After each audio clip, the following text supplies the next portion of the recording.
Hey, how you guys doing out there in YouTube land? Eric Ferris, Editor-in-Chief, here once again on the Motherboards.org YouTube channel. Okay, a few days back, we brought you the unboxing of this latest AMD motherboard from the people over at Gigabyte. This is their 990 FXA-UD7.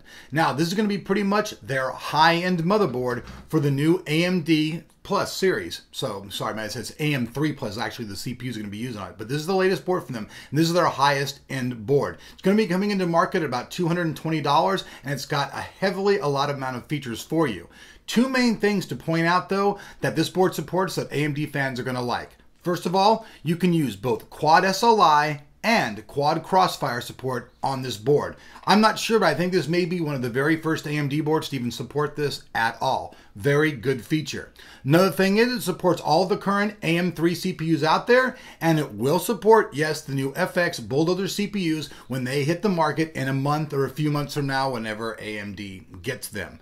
So this is the full review. We're going to break down, show you the features, we're going to show you the motherboard itself, and then talk about why you want this motherboard for your AMD platform. So now we're going to take a look at the board itself. You can see right off the bat that it's the ultra durable series. This right here are great heat sinks. Then there's a nice heat pipe that runs all the way between the lower south bridge and the north bridge. This helps alleviate all of the heat from the chipsets, keeps the board running very cool. This is the ultra durable series. The motherboard features twice the copper of normal motherboards. It features all Japanese capacitors and features all ferrite chokes. This actually keeps the motherboard running very long because these type of components can't blow up and destroy your motherboard. Up here at the top, I'm going to kind of just angle the board a little bit. We start out with the 8-pin power connector. Then we're just going to gyre right over here because talk about stop power. We have the 24 power pin connector on that side, so both your power connectors are right there. We're going to go on down to the ZIF socket here, right here. Now, this ZIF socket supports both of the new AM3 and AM3 Plus CPUs. So if you currently have an AM3 CPU and you want to buy this board because you want to have the advanced features of video cards, you can go ahead and just pop that CPU in there and move along your business. Now, the motherboard supports 32 gigabytes of DDR3 memory. I know that some of you guys out there said they're not the 8 gigabyte sticks out. They're not out now, but they are coming out. And so both Intel and AMD boards now support 32 gigabytes of dual channel DDR3 motherboards on their mainstream boards. Right here, we have the reset, restart, and clear Cmos buttons. Now, this is for overclockers who are using their boards on a test bench. Right here, if you need to re-clear your Cmos, you can just push that there. I mean, pretty much you could use your keyboard too at this point. I think these would have been actually better if they were actually on the outside of the board, but they're still, they're still pretty cool things. Now we're going to move on to the SATA. The little gray controller right here, this is the new SATA 3. This supports the 6 gigabit transfer rates. These controllers right here are all the SATA 2s. So you have up to 8 SATA drives you can use all in one time. These controllers up here, the gray one, also support the latest 3 terabyte hard drive, so you don't have to use a controller card at all with those. Then down here, you have your BIOS buttons. These right here are little clock things. They turn on and show you signals. This tells you if your board has problems. There'll be a number that comes up on this. It'll have it'll have a little number there. You'll look in your manual. It'll tell you what that is, and it'll tell you what problems you're having with your motherboard. Usually it's either memory problems or something like that. This is your BIOS battery. And if you ever do come into problems with your BIOS where it's like starting to fade, a lot of times all you really have to do is change this battery. You don't see it a lot, but you do see it. Then we're going to move over to the PCI slots. Now, this is loaded. 6 PCI slots all the way down the board. 1, 2, 3, 4, 5, 6.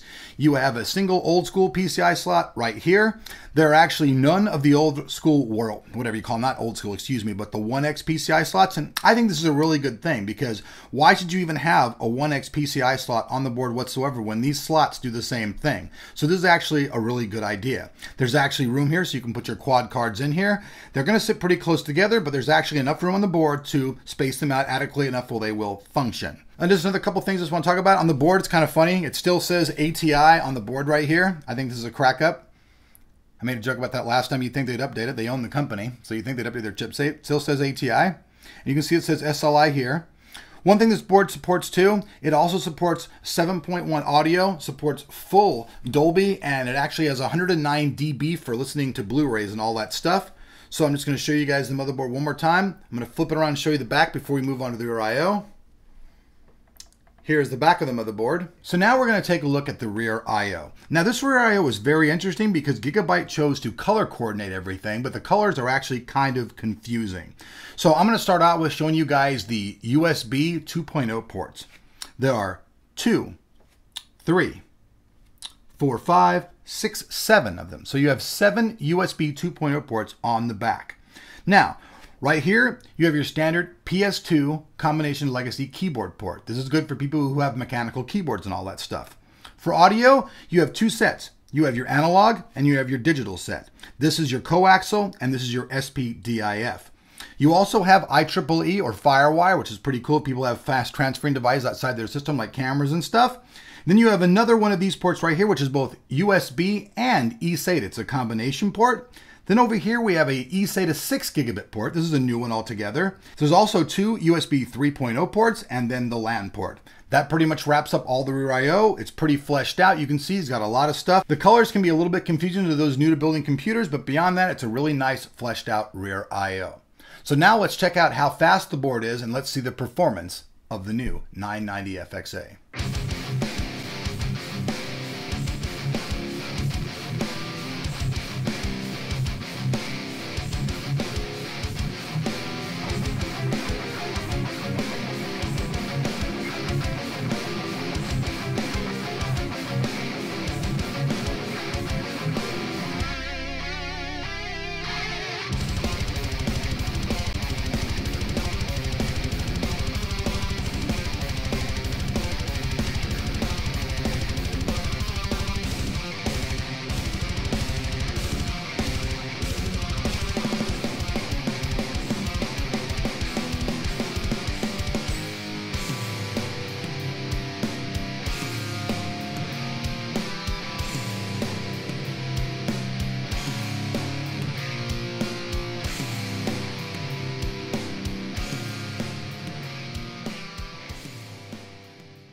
So the big question always is why would I want to buy this motherboard?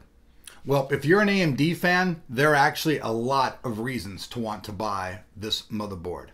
The UD7 and the Ultra Durable series are the top of the line stuff that you can get from GIGABYTE. Now, this board's going to hit the market at around like $220, maybe a little bit higher, a little bit lower, depending where you buy it at. That's a really good price. The fact that it's going to support the latest 8-core bootloader CPUs that are completely going to be overclocked, how well that overclocking is going to be, I don't know on those. On our CPU, overclocking went pretty well, but we're just using the 1090T 6-core. That's what we have here in the lab, but everything's looking great with that. The main thing is, though, is that now you can use both NVIDIA and AMD cards in either Crossfire or SLI mode. That's the big jump. Now, is the 990FX chipset really much faster than the 890? No, it's not. It's not even geared to be. This board actually scored about 5% higher than our current 890 board that we were testing with, and that's usually within the parameters of when you see a board. Boards are usually, as far as performance goes, are within a 5% parameter being slower or faster. Features set the board apart. All the way from the BIOS, all the overclocking features you get there, from the 2x copper, the heavy way the board is made, all of the nice cooling features on the board, its ability to support all the new video cards that are coming out, and the latest AMD CPU. I gotta say, this is a serious editor's choice here on Motherboards.org. For fans of the AMD platform, this is a day to celebrate. I give it solid thumbs up. Thanks for watching our channel, and we'll see you here for more reviews here in the future at Motherboards.org.